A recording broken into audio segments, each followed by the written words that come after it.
Hare Krishna, Krishna Krishna, Hare Hare, Hare Rama, Rama Rama, Hare Hare. Okay, clear? All can hear at the end? Hare Krishna.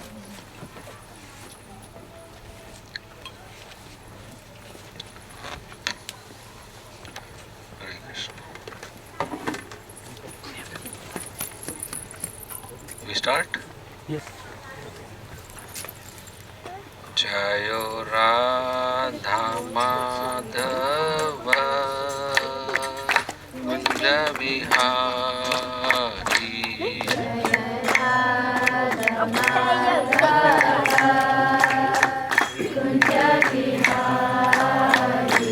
Jayo Radha Madhava Kunja Vihari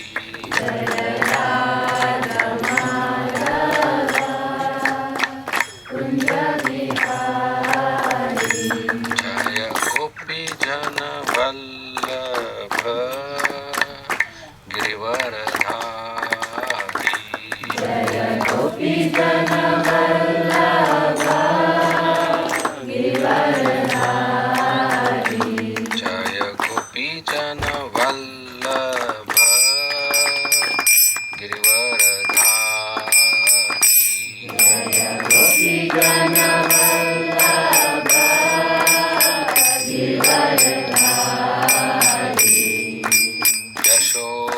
Yashodanandana Braja Jana Ranjana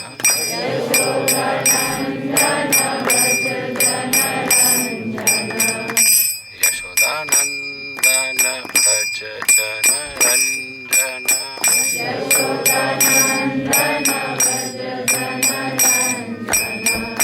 Yamuna Tira Vanachari Yamuna Tira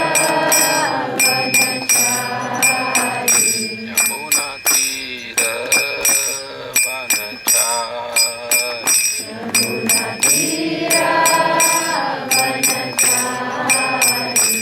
Jayo Radha Madhava Kunja Bihari Jayo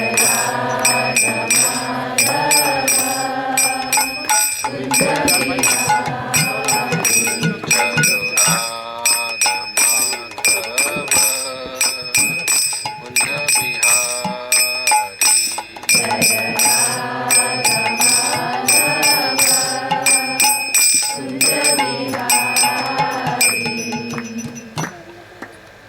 Jai Shri Shri Radha Madhav Ki Srila Prabhupada Ki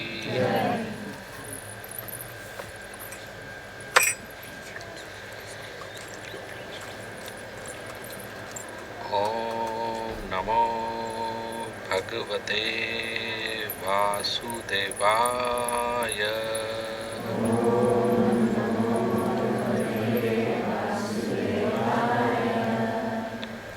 Om Namo Bhagavate Vasudevaya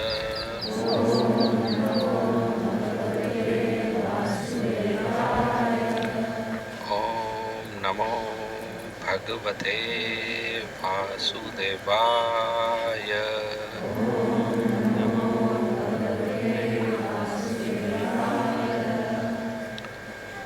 Hare Krishna.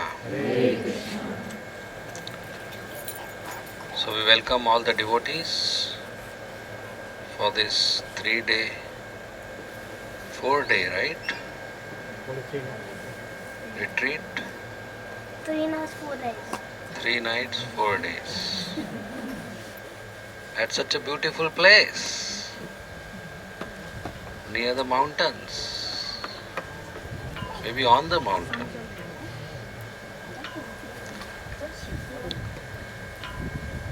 And retreat, of course, it has element of entertainment, play, fun, game, socializing. At the same time, the main element is Krishna consciousness. And in Krishna consciousness, most important is to hear. So we'll have opportunities to hear.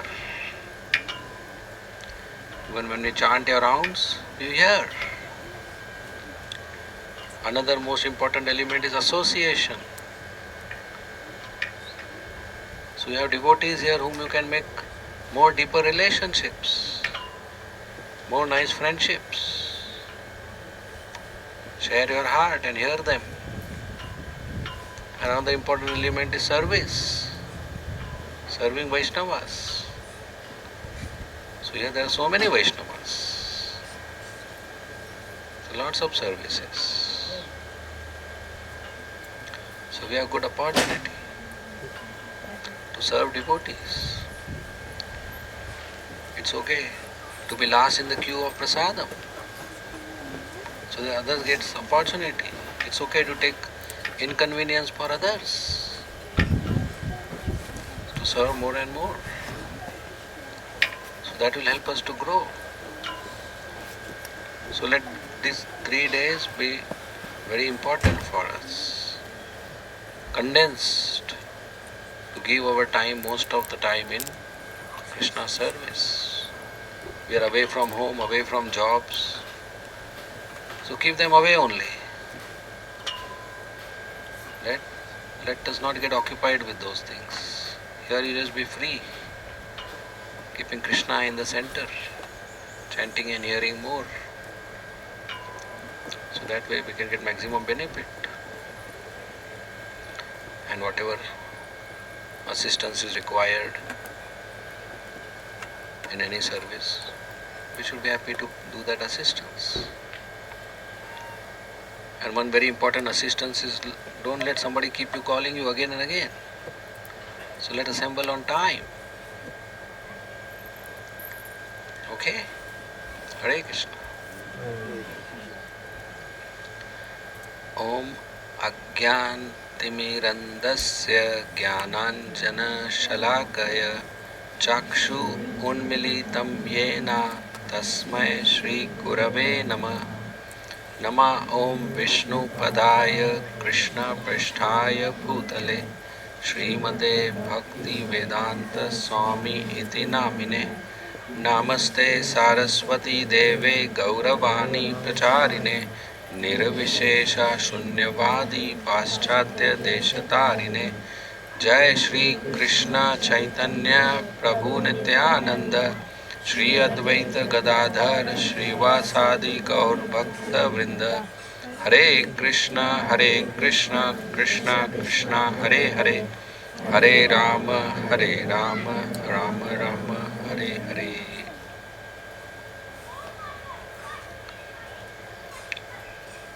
Hare Krishna. So in these few days, our seminars or classes will be on the life and character of Bharat Maharaj. Bharat Maharaj, the whole pastime, the whole katha is there in. Can I get Mataji's to please come forward because the speaker is not loud enough. So if you want to hear, please come forward.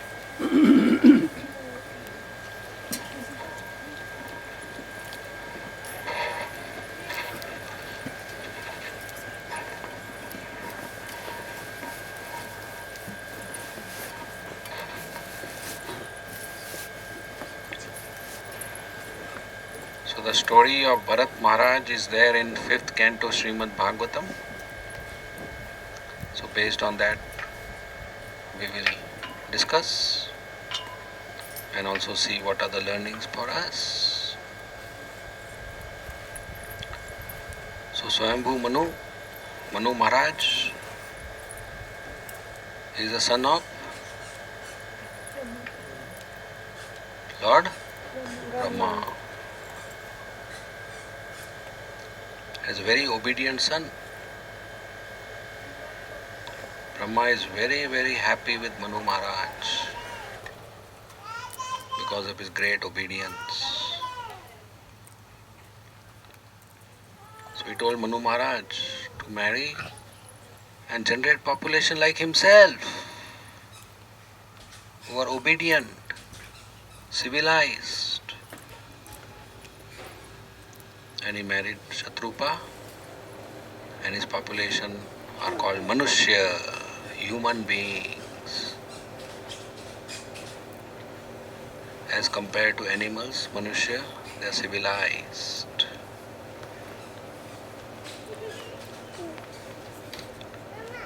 So this earth planet was given by Brahma to Manu Maharaj for the human population.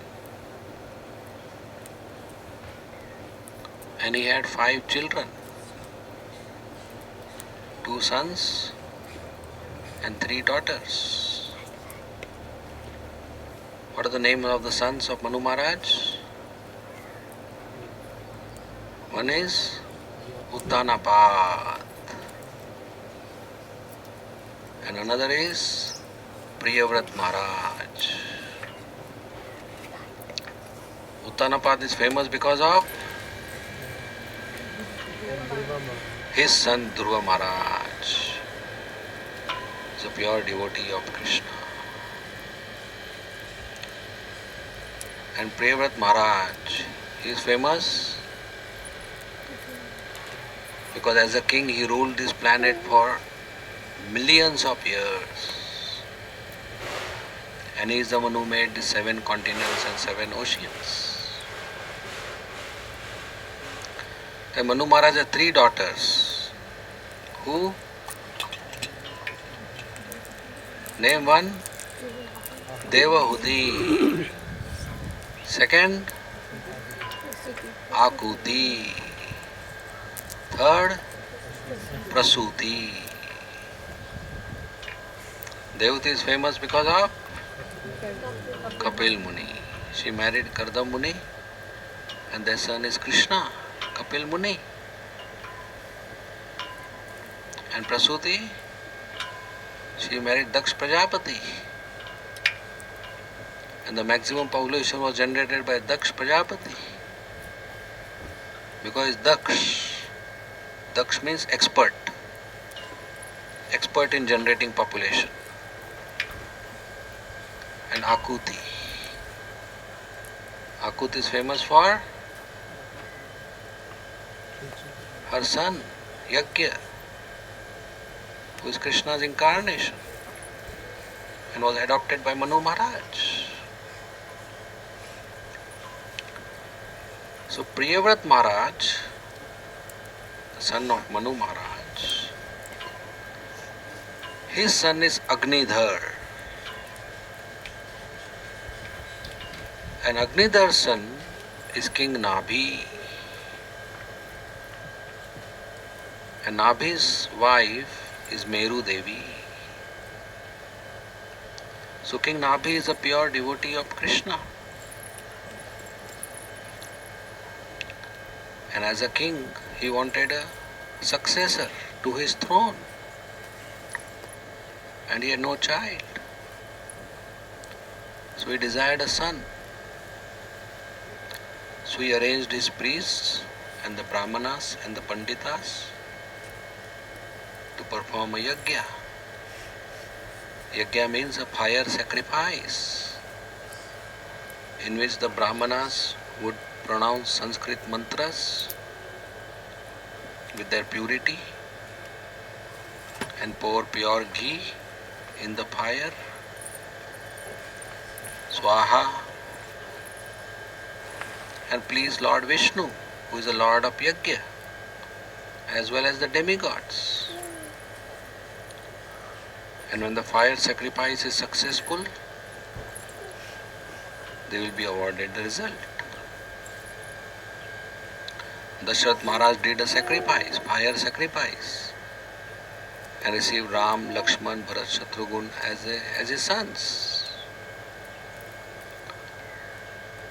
So the Vedic process is to depend on Krishna to to get results.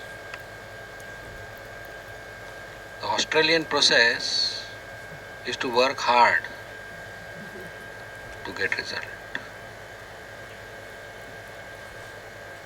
But the ideal and actual process is to depend on Krishna and get result. We just perform our duty and Krishna gives result. Just like children, they study and parents feed them. Their study is not contributing to the source of income, but they are doing their duty. Parents are feeding, that is their duty. So we do our duty and Krishna feeds us. He maintains us. That is a relationship between us and Krishna. He is maintainer and we are dependent on him. So we perform our duties and he feeds us. It is misconception that my duty and the result of my duty feeds me. It's a wrong understanding. There is difference between source of income and source of maintenance. Different individuals have different sources of income. Somebody's source of income is job. Somebody's source of income is business. Somebody's source of income is factory. Or somebody's source of income is driver or teacher or singer or dancer or beggar or property investment or insurance. So many different sources of income. But we all have only one source of maintenance, and that is Krishna. Our income doesn't maintain us. If we think our income maintains us, then today's lunch you eat your income. Take some dollars and eat it. That's your income. No. Our maintenance is by Krishna with the help of grains, vegetables, fruit, milk. And all that is not produced in a factory. That is given by mercy of Krishna. The money we earn, it is our government who have printed notes. And to that paper they have given purchasing power.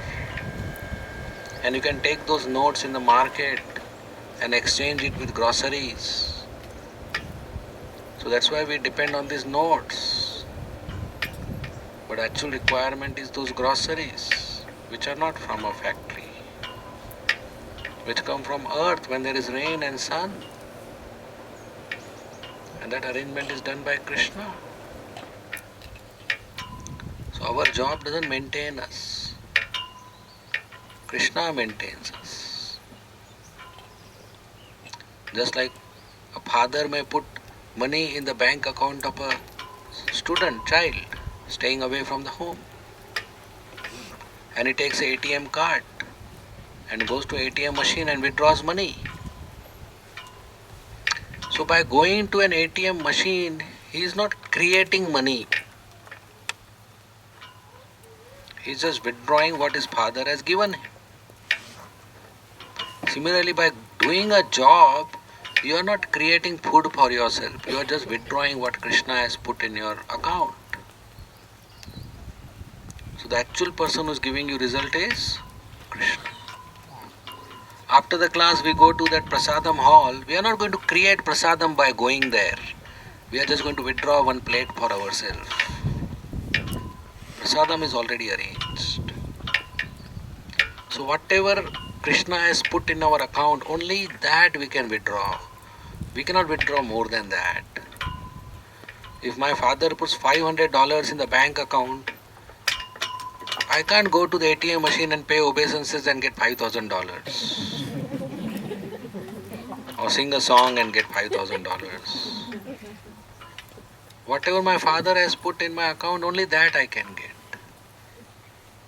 So whatever is destined happiness and distress, only that we will get. By working hard, more we will not get. By putting extra effort, more we will not get. So we do our duty. We don't be lazy with this information. But we know that duty is not creating result. It is only withdrawing. The result is given by Krishna, which is already given. So we depend on Krishna. And we take care of that dependence by giving priority to our bhakti. Not priority to our job. Job we do in the daytime. We please the boss. But we should understand the actual boss who has put money in our account is Krishna, not this boss. This boss is only maintaining the ATM machine. But we are withdrawing what the actual boss Krishna has given us. So we should not be in misconception. Krishna is Sarva Karana Karanam, cause of all causes. He is doing everything for us, not our hard work. Our hard work is not cause of the fruits. It's only withdrawing the fruits. So King Nabhi arranged with his prince to do a yajna. And the yajna was successful. Lord Vishnu appeared with nice yellow dhoti, four-handed form, golden crown, blackish curly hair, bluish body, lotus petal like eyes and rose petal like lips and pearl like teeth, wearing a Vaijanti mala and kaustubh mani and garland and ornaments and a smiling face. The priests were so happy and they offered obeisances and prayers. And they said, my dear Lord, we are not qualified. Still we performed the yajna. And you got pleased. We know you are pleased not because of our yajna, but because King Nabhi is a pure devotee. And a pure devotee doesn't need the yajna. He can always come in contact with Krishna. But you have accepted our offering, our sacrifice. We are very grateful to you. This King Nabhi is a pure devotee, but is inspired to worship you for a son. It is insignificant desire. A much higher thing is to worship Krishna for Krishna. Na dhanam, na janam, na sundarim, kavitam va jagadisha kamay, mama janmani janmanishware bhavatat bhakti ahetuki tvai. Sri Chaitanya Mahaprabhu teaches us, I don't want wealth, I don't want good family birth, I don't want glorification, I don't want followers or beautiful women, I don't even want liberation. Then what do you want? I want only pure devotional service, birth after birth. That is the highest thing. Asking for material wealth or something is lower. So asking for a wife or a son is lower. But somehow King Nabhi was inspired, and there is a reason for it. We will discuss that. So the priest said, my dear Lord, King Nabhi is a pure devotee and is inspired for this. Though it's insignificant, we request you to please award it. They also said the same thing. Our yajna is not creating your presence here. It's your causeless mercy, your sweet will that you are giving your darshan. We go to temple and see Gaur Neta hai. It's not because we have eyes and we have car and we go to temple and we see. No, it's Gaurnita who is giving darshan in Kalamanda. That's why we see. We should not forget, without Krishna's causeless mercy, we can't see him in deity form. Or we can't hear his Bhagavatam Katha. And we can't even chant his holy name. Like now all of you are seeing this pole here. And why you are saying this? Because you have eyes? Or because there is sun? Sun. If you have nice, beautiful eyes and no sun or light here, will you be able to see the pole? No. So we should not forget, we are not seeing just because of our eyes. We are seeing because of the sunlight. In the same way, we chant Hare Krishna because we have tongue? No. Because Krishna agrees to come on our tongue. We are hearing Bhagavatam now because we have ears? Or because I am speaking? No, because Krishna has agreed to come in your ears and come on my tongue. We see deity because Krishna agrees to give darshan. So it's Krishna's causeless mercy that we are practicing Krishna consciousness. It's not our achievement. When we chant 16 rounds, do we achieve 16 rounds? Complete 16 rounds? No.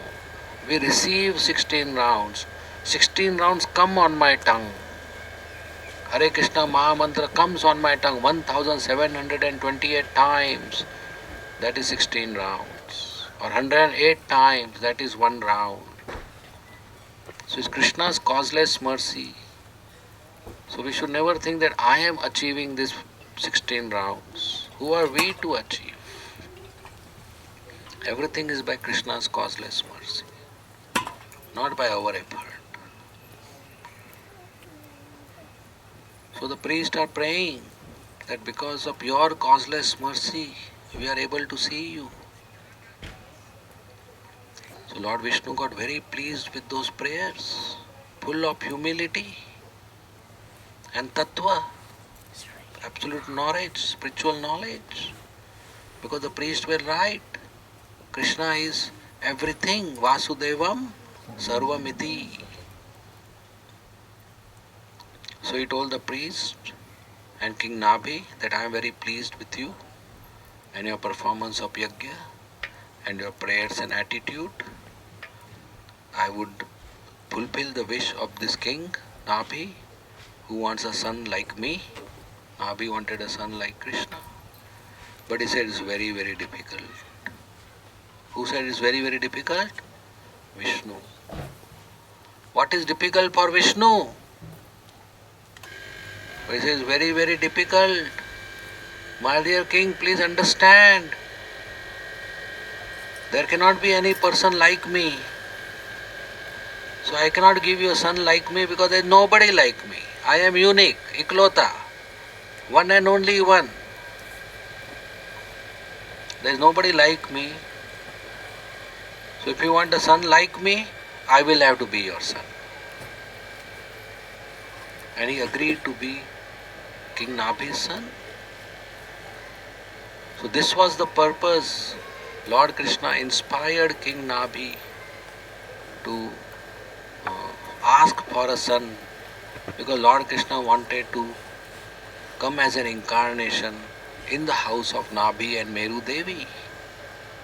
When Krishna comes down as a human personality, he selects his parents who are pure devotees.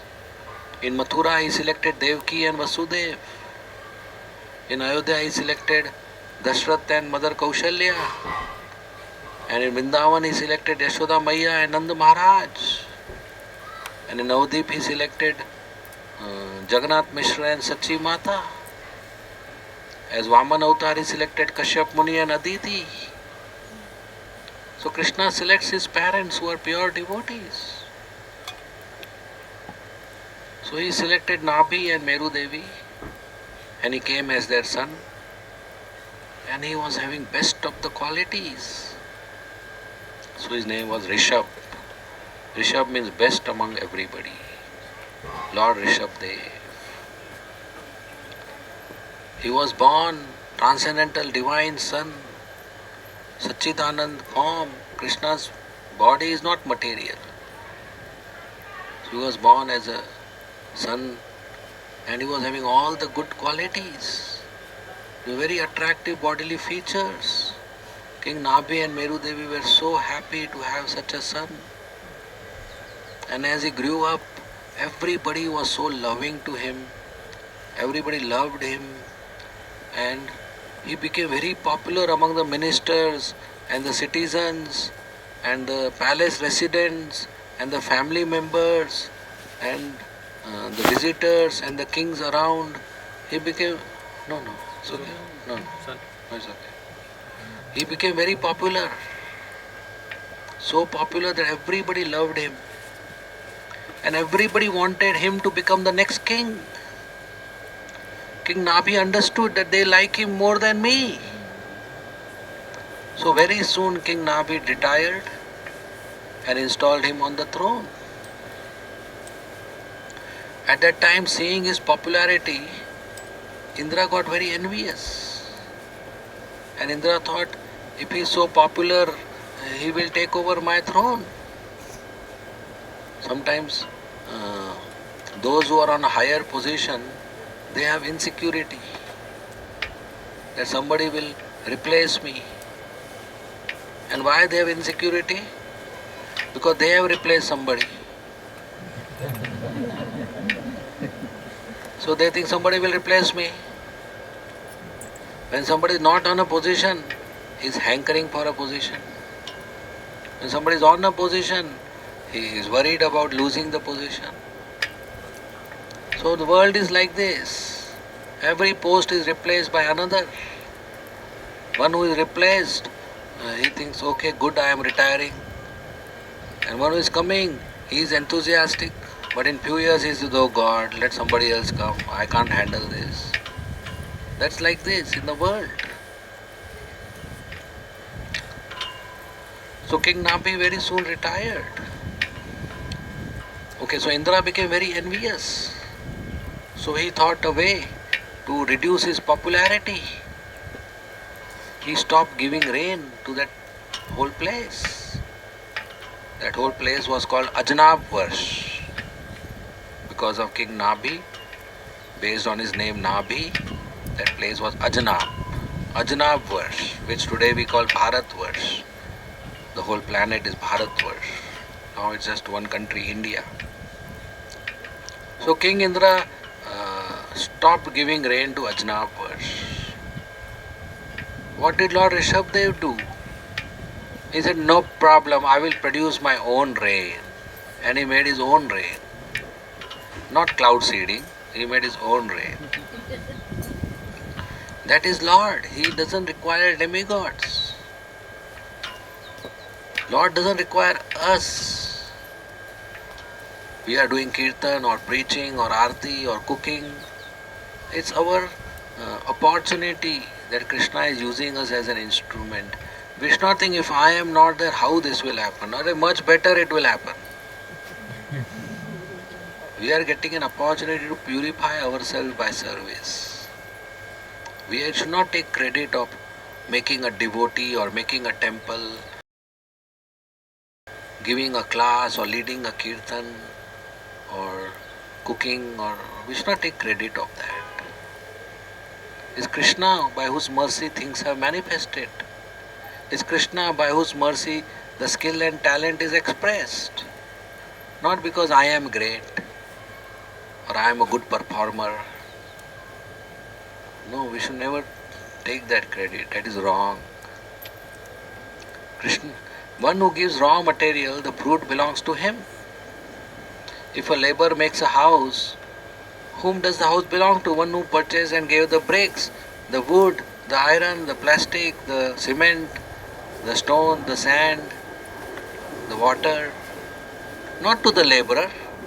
He is not the owner of the house. One who provided raw material.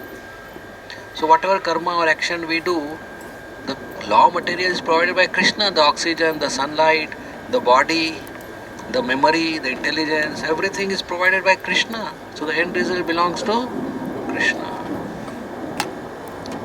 If a servant comes in the house of the master and takes master's milk and master's rice and master's sugar and makes sweet rice, whom does the final product belong to? One who made it or one whose raw material was? It belongs to the person who was owner, the master, not the servant. So we may cook in the house, we may do a job, but final product belongs to Krishna. He is the enjoyer, he is the bhokta, he is the maintainer, he is the bharta. So he doesn't need demigods. So he made his own rain. Sometimes new devotees who have been worshipping demigods and recently they have started Krishna consciousness. So they feel this question, if I worship Krishna and not my demigod or not my Ishta Devi, then they will become angry and they have fear that they will be in distress and worry and how can I stop? I said, no worries. Just chant Hare Krishna, everything will be fine. Krishna will protect us. Demigods can't do anything to us. And still if you are worried, do both. But it's not required. So Rishabdev produced his own rain. And in that way, he continued to be a king. Initially he went as a student in Gurukul and he gave Guru Dakshina after studies. Then he married Jayanti. And from Jayanti, the queen, Rishabdev had 100 sons. And he ruled the planet. His eldest son is Bharat Maharaj, very qualified boy, very nicely trained by Rishabdev. And 9 of his other sons became very great preachers of Srimad Bhagavatam. So one day they went to a retreat like this. And there are so many Brahmanas. And his 100 sons, all trained and well qualified devotees. So Rishabdev gave classes to his sons to teach them more. And that chapter every father should read and give the same instruction to his children, because Rishabdev taught how a father should teach his sons. Every child and every parent should read that chapter, where it spoke to all the sons that this human form of life is meant to perform austerities and not to live like a dog or a hog or a cat or a camel or a donkey or a monkey. But human life is for austerities. The purpose of human life is to go back home, back to Godhead, and this can be only possible by association of pure devotees of Krishna. All his sons were already so qualified by the instructions, they became so realized and mature. And there are many instructions, I am cutting it short. And he told all the sons, Bharat Maharaj is your eldest son, eldest brother. So he will be the next king after me and you all should follow him. And they all were so nice brothers. They always cooperated and followed Bharat Maharaj. And Rishabdev told, if you serve Bharat Maharaj, you will be serving me. And established a principle that by serving a Vaishnava, one serves Krishna. Rishabdev told that when you serve a devotee, then you serve the Lord. And we should understand that if you want to advance in Bhakti, then we should serve a pure devotee of Krishna. We should serve sadhus and Vaishnavas. And very easily we can advance in Bhakti.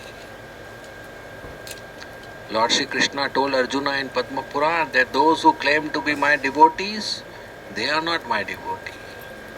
Those who are devotee of my devotees, they are my real devotee. So the way to progress in Krishna consciousness is to serve the servants of Krishna, to surrender to a bona fide spiritual master. So Rishabdev told, please serve Bharat Maharaj, and that will be service to me. I am more happy as Supreme Personality of Godhead when my devotees are served. I am more happy when food is offered to the mouth of my devotees than offered ghee and grains to the fire in the fire sacrifice. So and then he retired and Bharat Maharaj became the king. Even though Lord Rishabdev is staying in the palace, but because he was retired, he will not use the opulence and luxury of the palace. He would stay naked in his room, he would not shave, and he would not make his hair, and he would whole day, of course as God, as Krishna, he doesn't have to do, but whole day he will practice bhakti. And eventually he renounced the palace, and he started wandering around the planet as Avaduta. Avaduta means one who doesn't follow the social customs and rules and regulations of Varnashram. Naked he will go wherever he wants, in towns and villages and forests and mines and industrial locations and parks. Whether he will eat or not eat doesn't matter. Some people will call him mad, some people will call him drunk, some people will call him ghost, some people will spit on him, some people will throw stones, some people will throw shoes, some people will pass stool and urine on him. But he thought everything is okay. He taught how to stay in the world free from dualities, not to bother of what happens, what doesn't happen.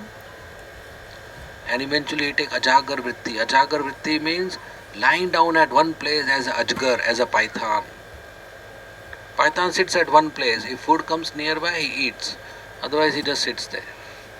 So he was sitting one place. If somebody gives food, he will eat. Somebody gives stale food, somebody gives burnt food, somebody gives untasteful food, somebody gives thrown trash, he will eat that. Otherwise, he will fast. And sitting there, he will pass stool and urine. And he will sit on his own stool and urine. And he will roll there and he will sleep there. Whole body was covered with stool and urine of his own. And his stool and urine were fragrant till 80 miles. People were getting attracted to the fragrance of his stool and urine. That is transcendental.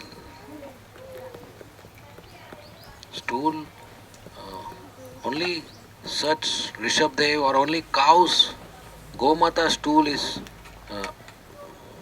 pure. Any other stool, even a pure devotee stool is not pure. You have to wash your hands. A Gomata stool, cow dung is pure.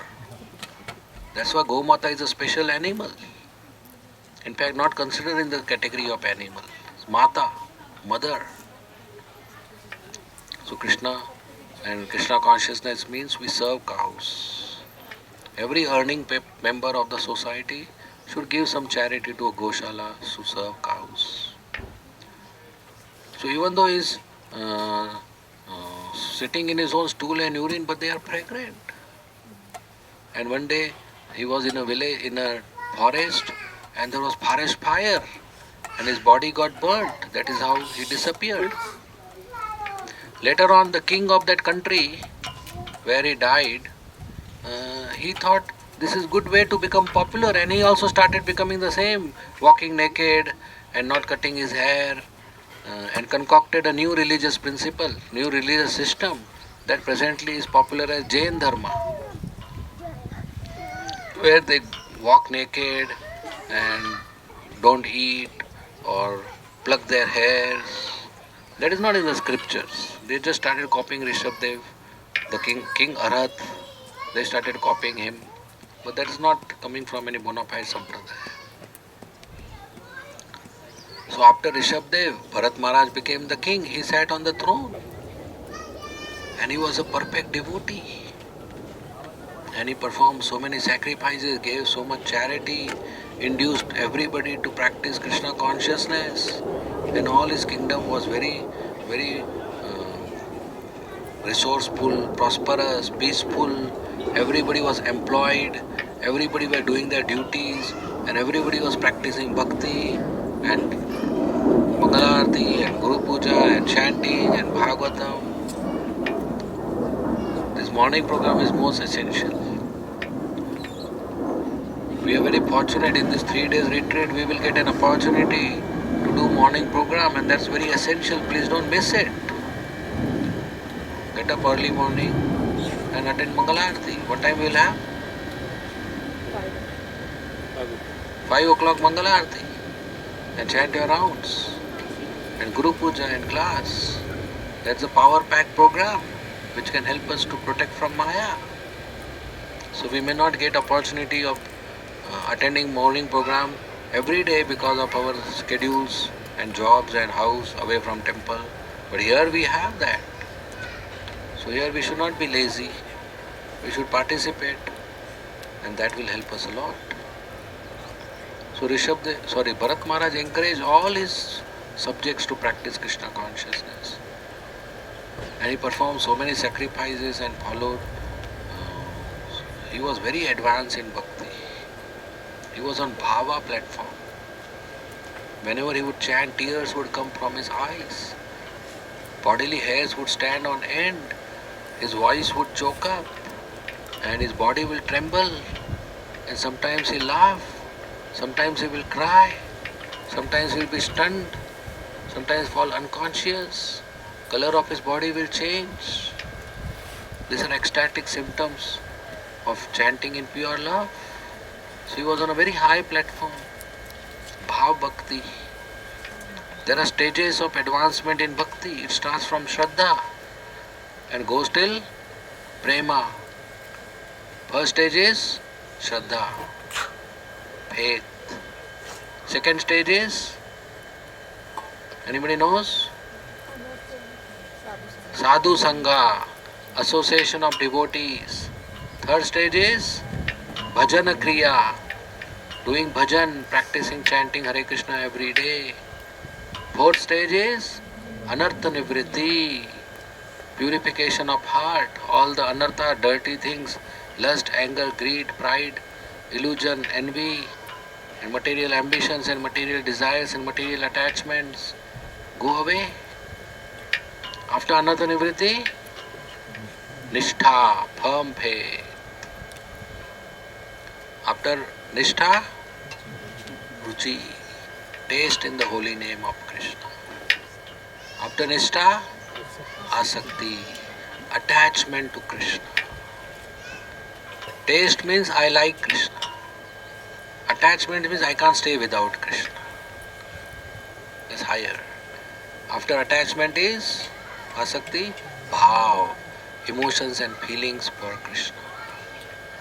And after that is Prema, love of Godhead. So Bharat Maharaj was on Bhav stage. Like morning sun rises, before the sun rises there is first ray of the sun. So Bhav is first ray of love on such a high platform. And when time came, of course he had 5 sons. So he gave up his throne to his children and he went for deep bhakti. Everybody should retire from their active earning life, family life and social life for practicing Krishna consciousness towards the end of life. We should not die earning or die doing entertainment or socializing. No, that is not good then. At age 50 or at age of retirement, when children are financially not dependent and they are married or even not married but financially manageable, one should retire from earning life. One should retire from sense enjoyment. One should retire from shopping and opulent lifestyle and live a simple life dedicated to bhajan. So that last few years of life we practice intense bhakti and go back to Krishna. Otherwise we have to take birth again. And again the whole cycle will continue. Birth, death, old age, disease. It's foolishness to do this cycle again and again and again. Millions of times we have done it. Any intelligent person would stop it. So one should retire. Great kings, emperor of the planets, they are retiring. Bharat Maharaj's father Rishabdev retired, Rishabdev's father Nabhi retired, Nabhi's father Priyavrat Maharaj retired, Priyavrat Maharaj's father Manu Maharaj retired. And Nabhi practiced bhakti and went back home, back to Godhead with his wife. So we should learn from this. Varnashram doesn't mean brahmachari and grahastha. Varnashram means brahmachari, grahastha, vanapras, sannyas.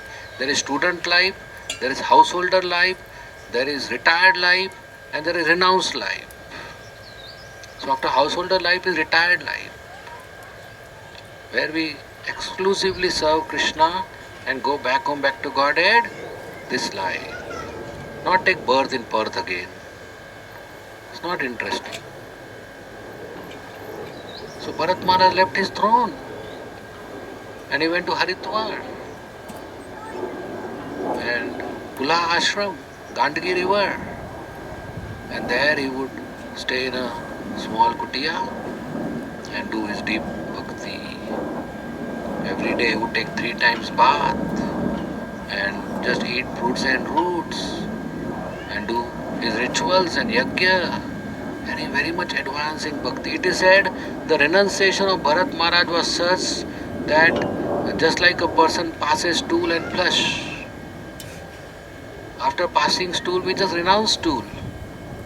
We don't think whole day, oh God, what the loss. So renunciation is like that. Not a donation and whole week think, oh God, 20 was okay. We should just serve Krishna with whatever we have because it doesn't belong to us. That is love. We should not be attached to whatever we have. Because of that attachment, we'll have to come back. The only way to go back to Krishna is zero attachment. With the attachments, then we'll have to take birth again. We have to be 100% attached to Krishna. The only person in our heart is Krishna. No positive or negative attachment, no aversion, no hatred, no jealousy, and no positive affection also. Okay, family member, there is natural affection, and Krishna should be in the center. And once we retire, we should focus more on Krishna consciousness. So that's how we should live our life. Our heart should be completely empty for Krishna to enter. If our heart has some other attachment, it's a clear message to Krishna, no vacancy. Krishna doesn't like to occupy our heart if something else or somebody else is in our heart. Krishna doesn't like shared accommodation. He likes single accommodation. Only he in the heart, nobody else. So 100% love to Krishna. That's why ISKCON Perth is there. That's why Srila Prabhupada started ISKCON Society. There are thousands of temples, lakhs of temples in the world. Why one more temple we want? Where we learn to love Krishna 100%. To surrender to Krishna 100%. I've explained this. Krishna says in Bhagavad Gita, Aham tvam sarva papebhyo, I will take care of all your sinful reactions. When? When you surrender to me only, Mam Ekam Sharanam Praja. Ekam, only me. He doesn't want your 90% love. Krishna doesn't want your 99% love. Krishna doesn't want your 99.99% love. No, he wants only 100%. Surrender unto me only.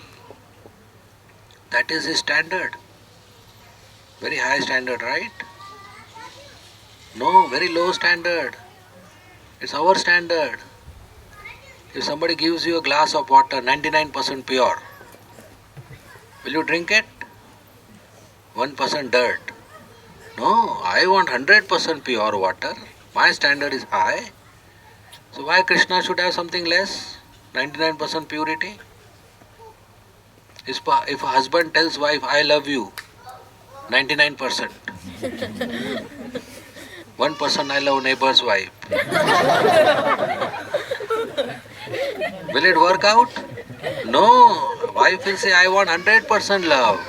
Husband wants 100% love. Wife wants 100% love. Krishna wants? Krishna also wants 100% love. So that's why ISKCON Society, that's why ISKCON Temple, that's why this class, that's why this retreat, that's why this book, that's why Prabhupada's instructions to come to 100% love. 100%, and that's possible. That's possible by Krishna's mercy if we follow the process given by founder Acharya of ISKCON, given by Srila Prabhupada under the guidance of his pure devotees, to develop 100% love, Krishna Prem, and go back this life We should be determined. So Bharat Maharaj was on such a high platform of bhav. And he was very renounced and never lazy and doing all his rituals perfectly. All his worship, all his sadhana, all his yajna perfectly. Eating very simple, living very simple, hardly sleeping. In a very beautiful location near a river. One day in the morning, he went to the river to take bath. And after finishing his morning routine, he sat beside the river for a few minutes because very calm and peaceful. On the other side of the river, one female doe came, mother deer. She came, she was pregnant. And she came and she was calmly drinking water. Somewhere nearby a lion roared, made sound. And that female deer got panicked and fearful because the lion roared. So she stopped drinking water and she didn't know from where the lion will come. She jumped in the river and she was already pregnant and she was so fearful and so weak. She couldn't continue and she left her body. While leaving the body, just before leaving the body, she also delivered the baby. And she died. She died in a cave actually. After delivering, she left the river, she died in a cave. And the baby was in the water, unable to swim, such a small calf of deer, small calf. Bharat Maharaj was there. He felt compassionate. Any sadhu will feel, any person will feel. He felt compassionate. He went in the river to bring the baby deer out. He protected and saved the life of the deer. Then he thought, such a small deer, if I leave here and go, lion will come and eat anyway. Then what is the use of protecting? Wolves will come, dogs will come. So he took the small deer to the ashram. And there he started taking care of the deer. But unfortunately, the deer became so dear that he forgot Krishna service. Instead of International Society for Krishna Consciousness, it became International Society for Deer Consciousness. Whole day he was busy with the deer. And what happened? That we will see next class. So stay tuned. Thank you very much. Srimad Bhagavatam ki jai. Srila Prabhupada ki jai. Hare Krishna. If there are any comments or questions, you may please ask.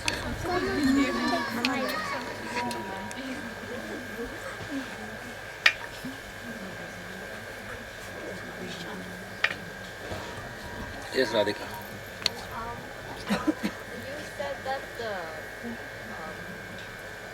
Bharat Maharaj became attached to the deer because he saved the deer. So how should it devotee approach like something in a real life situation, to not get distracted by? Well, if we have to protect somebody, we protect. What's the question now? Yeah, the question is Bharat Maharaj became attached to the deer, and how should devotee approach such a situation, right? So, well, if a devotee has to learn a lesson from this, then of course one should protect the deer and call animal welfare and send the deer back. So one should not think that only I am the protector of the deer. Krishna is protecting millions of deers in the forest, but this deer I have to protect. Hare Krishna. Krishna is protecting millions of deers, but this deer I have to protect. That should not be there. Even if somebody is taking care of another living entity, one should not disturb his own Krishna consciousness. And that's possible when you are in association of devotees. So some of these points will come in the next class. Yeah? Next question.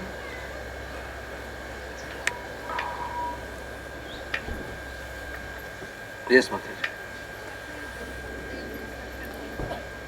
Which?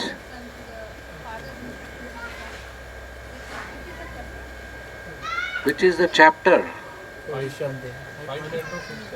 Fifth canto, fifth chapter.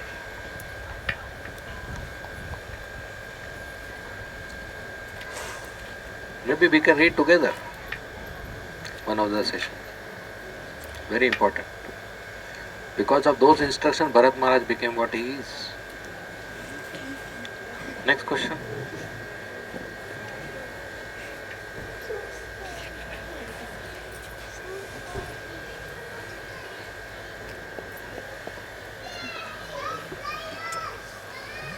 If there are any questions, feel free to ask. Lunch is not ready. Or is ready, I don't know.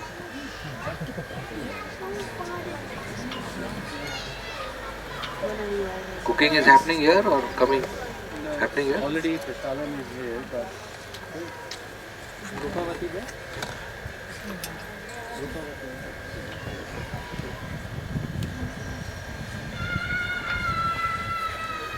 Hare Krishna.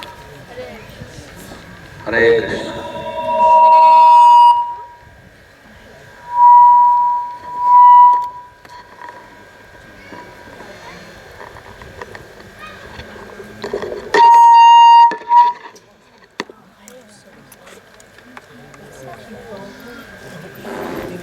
Hare Krishna. Yeah,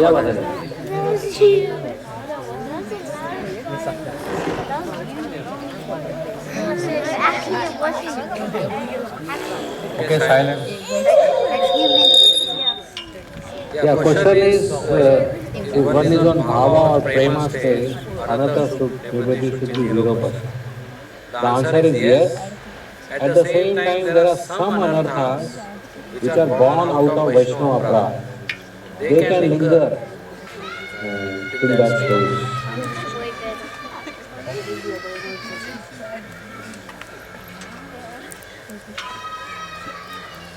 Next question.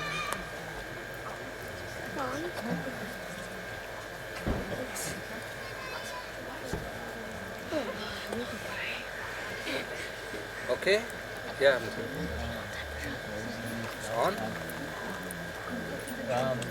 Prabhu, I mean, I understand it's a pastime for the youngins to understand from this Bharat Maharaj pastime pulling down from the power stage. But is there any specific reason why would the failure of the Bharat Maharaj to not attain, and then after his kingdom, the whole Bharatvarsh was actually known as Bharatvarsh? Is there any significance? Why would that be happen? Why what would happen? Why the whole of Indian, that continent was named as the Bharat? Because he was very popular. He was so popular, he did so nice ruling, his contribution was so great that the name of the place changed. And that happens sometimes. Some citizen on the road, he does good work for the city, so the street name changes. Right? MG Road, Mahatma Gandhi Road in India, everywhere. Right? So some great contribution. Is there a mention anywhere how long he actually ruled? But he retired at the young age, right? No. He ruled for, I don't recall, thousands of years. I'll have to see. 1,000, 10,000. 1,000, 10,000. I think. I'll have to see. Next question. Hare Krishna Prabhu, thank you so much for the wonderful class. Prabhu, even after reaching up to the bhava stage, the attachments happen to the devotee like Bharat Maharaj. So how do we understand that? Why was that attachment happened even after the reaching to the bhava stage? Well, there is one verse which discusses this point, which we will discuss. But we should know the best car, best driver, best road, accident is still possible. Still we are in the material world, Maya can attack any time. So even if you are following all the rules, see, somebody else may not follow, an accident is possible. Yeah, so we have to be very careful. And we'll discuss it. Okay? Next question. Yes. I've been listening to Bhagavatam sessions, not studying up from first canto to 12th canto, but hearing like Gajendra Moksha and Prahlad and Dhruv Maharaj. But this chapter, when you are discussing about the Rishabh, it was quite really interesting. Could you please tell some more about Rishabh? Because it was really interesting to hear, because I'm hearing for the first time about when Rishabh passes through and it is spread across hundreds of miles, and it's quite interesting. Could you please tell some more? Go ahead and read. We will continue discussing 3 days. And of course, I have summarized. Lecture I cannot have all the content. But more details, go ahead and read. Okay? So this is what Bhagavatam said to you today. Where is Narottam Prabhu? I take care. Next question.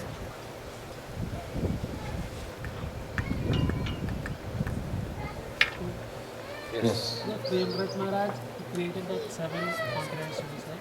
So is that the current one which we have? Yeah. Maybe some geography might have changed.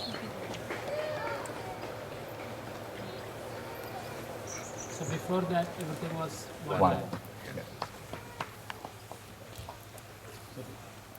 So the oceans were 7 or 1 before that? 7 continents. One landmass was there, and And it he divided divided into this. He ruled for billions of years. So during that period he did. So there's a whole modern theory of lands dispersing and then joining. So that correlates to millions of years he ruled.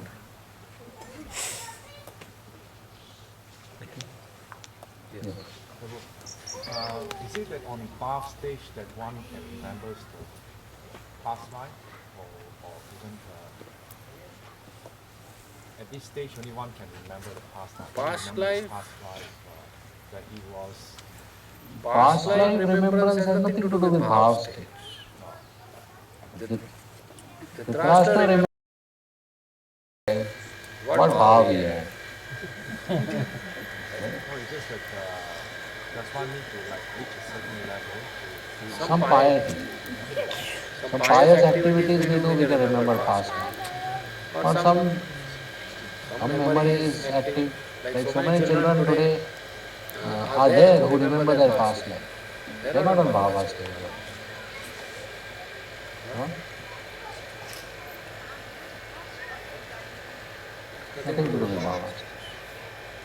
this I thought maybe because I also know a lot of monks, I've read about monks and all that, who also remembers like when life, every life, not just one lifetime.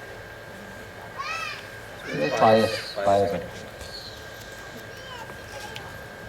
Yes.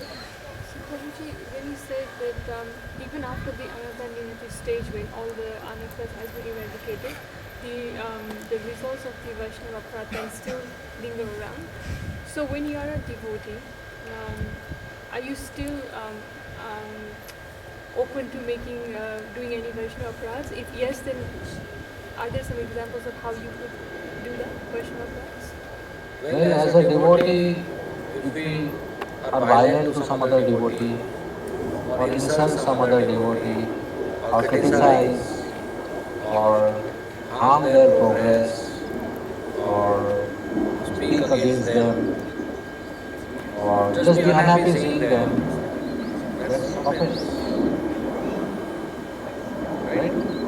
So it could be like these are all the knowing offenses, isn't it? That we will be conscious about. I should not be doing this because this then is there anything that you might do unconsciously or subconsciously by unknowingly? Well, in Kali Yuga, if we think negative about somebody, that doesn't constitute an offense.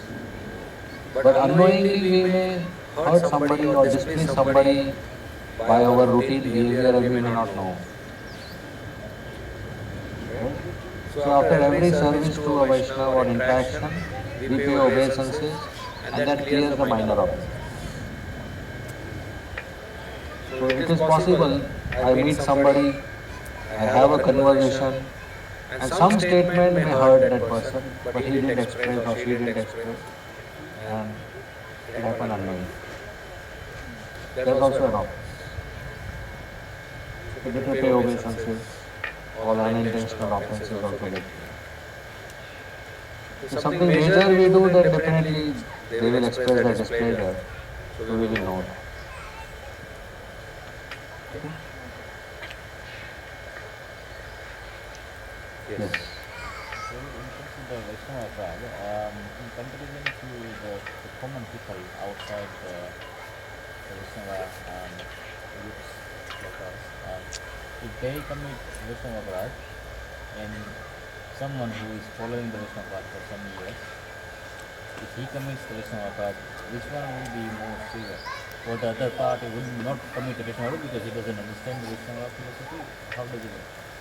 Well, the question is if a non-practicing Vaishnava commits a Vaishnava Aparad and a Vaishnava commits a Vaishnava Aparad, so the second one is more heavy because you know that Vaishnava Aparad should not be done. But still both will get punished. Right? If a thief steals and a police steals, both is wrong. The police stealing is considered more heavy. Why is supposed to protect? But after that aparad has been committed, will the devotee receive Krishna's mercy quicker, easier way compared to the, because it's heavy, then I would say it's take longer, right? Because he knew but he didn't. Is it or? And the question is, after a Vaishnava Aparad is committed, will devotees easily receive Krishna's mercy? Compared to the Yeah, the devotee, if he commits Aparad, then he should beg forgiveness and receive forgiveness. Then only the file is closed. Otherwise, because of that Aparad, one may get obstructed in spiritual growth somewhere on the path.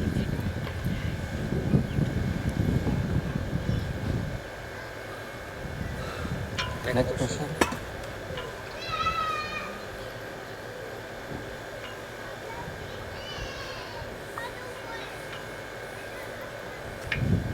Okay. We end here. Thank you very much. Srimad Bhagavatam ki jai. Srila Prabhupada ki jai. Hare Krishna. So some announcement. HG Gokuleshwar Prabhu ki Jai. Srimad Bhagavatam ki Jai.